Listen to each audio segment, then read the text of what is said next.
Кеше 2011 жылдың 17 желтоқсанында 13 сағат 24 минутта Маңғыстау облысында орналасқан Шетпе теміржол станциясында адамдар тобымен Маңғышлақ Ақтөбе қатынасындағы нөмір 309 жолаушылар пойызының қозғалысы бөгелді.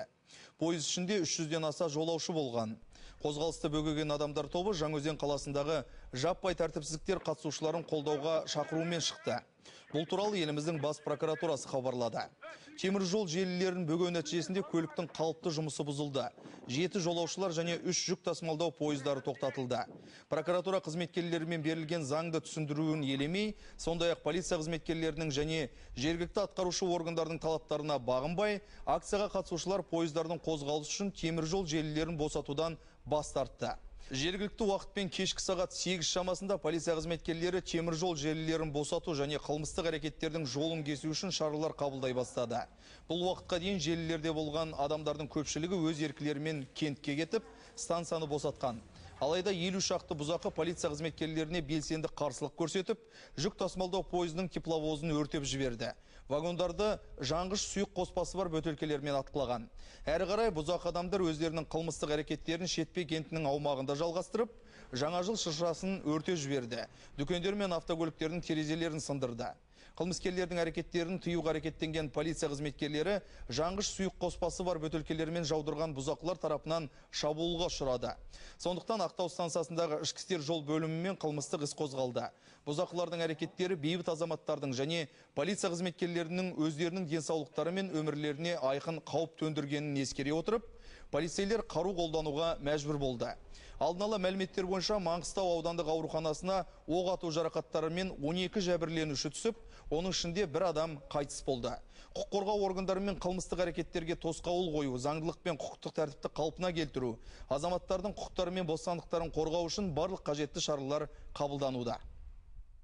Мына жылдың аяғындағы мерекелік сәтіміздің мезгілінде азғындай топ, соның ішінде бұзақы жастар біздің көңілімізге, біздің тыныштығымызға дақ түсірді. Бұл елге, бүткіл үлкен ата-аналарға, бүткіл қауымға үлкен реніш тудырып тұр. Біз үлкендер ретінде сол жастардың арасында тиісті ақыл кеңестерімізді айттық, әкелік пікірлерімізді айттық. Бірақ бұлардың арасында біздің пікірімізді тыңдайтындай топтар бола алған жоқ. Бір қатар арақшы болған, бір қатар бұзақы сөйлейді. Қысқасы, жақсы құлақ, жайсаң жүрек болған жоқ. Себебі олардың арасында біз ойладық, сол жастарды бұзақы бағытқа жетектеп жүрген белгілі адамдар бар, артында адамдар бар деп ойлаймыз. Ал енді жастар болмаса біздің ауданның қауымы, Шетпе халқы бұл істі қолдауға болмайды. Біз ата-аналар осыған басып айтуымыз керек жерде. Басқа жерлерде де жағдайды естіп жатыр, бірақ біз соларға үн қосамыз деп, өйтіп кері үгіт жасауға тиісті адамдар емеспіз.